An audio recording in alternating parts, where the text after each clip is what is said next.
For water flowing out of a hole in a tank, what does the Bernoulli equation predict for the relationship between the fluid height above the hole in the tank and the velocity of the water flowing out of the hole? And there's maybe some different ways we could imagine what's being described here, in the sense that it doesn't really say specifically where the hole is. Is it in the bottom of the tank? Is it on the side of the tank? And it turns out it doesn't matter. I'm going to draw with it on the side of the tank. So here's the tank.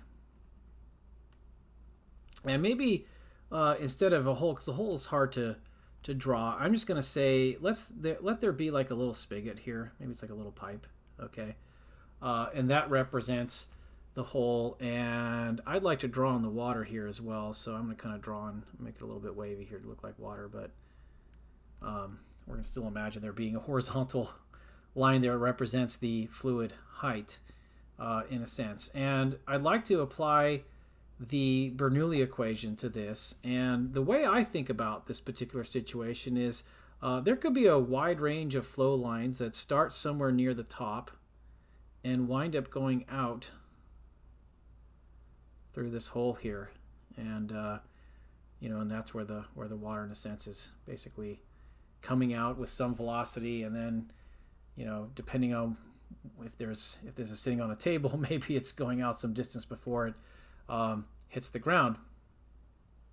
So the 2 points I'd like to identify for the Bernoulli equation correspond to at the very top here.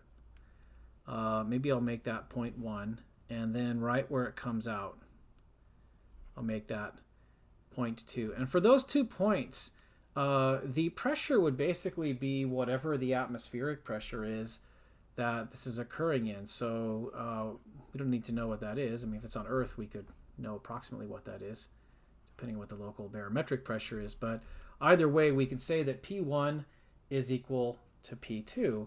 I'm going to claim that V1 is equal to 0. In other words, this hole we should think of as being relatively small. And so as the fluid drains out, I mean, there's a lot of fluid here in the tank. There's not going to be much movement up here. So maybe it's moving slightly faster than 0, but to a good approximation, in particular if this tank were like, say, infinitely large, infinitely wide, then it would be exact that V1 is equal to 0. But even if it's not infinitely large, as long as it's large compared to the size of the hole, this will hold to a good approximation. And then I'm going to set y1 equal to h, where the idea is that h is the height of the fluid above the hole. And so in this picture, I could draw in and say what I'm thinking about being h is that height right there. That would imply that the height where the fluid is coming out, the water that is really is coming out, that's going to be equal to 0. So we're defining that as kind of the 0 for height, which we're allowed to do as long as we're consistent about that. So then the question is really about what is the speed of the fluid coming out of the hole. So that can be restated as V2 is equal to what?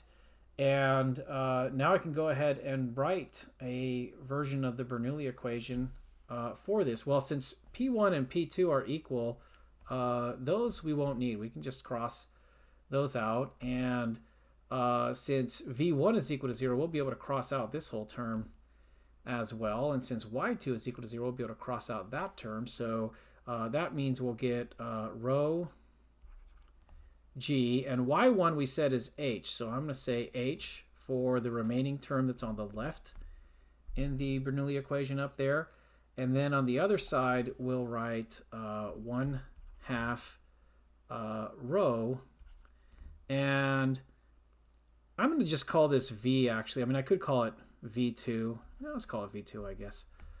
I was just thinking like, well, since v1 is equal to 0, do we really need the 2?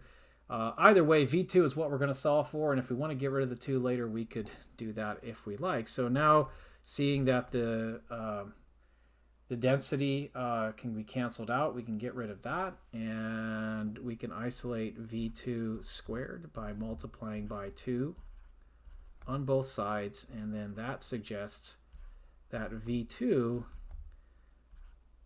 would have the expression of the square root of 2gh. Let's go ahead and check that with the slide. And, I was tempted there, like I said, to get rid of these 2 subscript on the v2, because I kind of thought to myself, I bet the slide's going to get rid of it. And there it is. V is equal to the square root of 2gh. And it says here, this is also known as Torricelli's law. Now, Torricelli's law is stated sometimes in a slightly different way.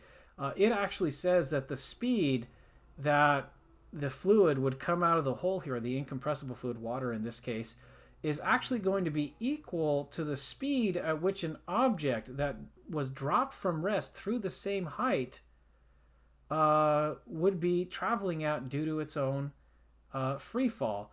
And, that's something that you can check if you want. If you say, hey, v is equal to 0 or v initial is equal to 0, and it falls through a height h with an acceleration g, what would be the expression for v final? And you'll actually get, you can use the fourth kinematic formula to do that, you'll get the square root of 2gh, which is basically the prediction of Torricelli's law, and is kind of a special case of the Bernoulli equation.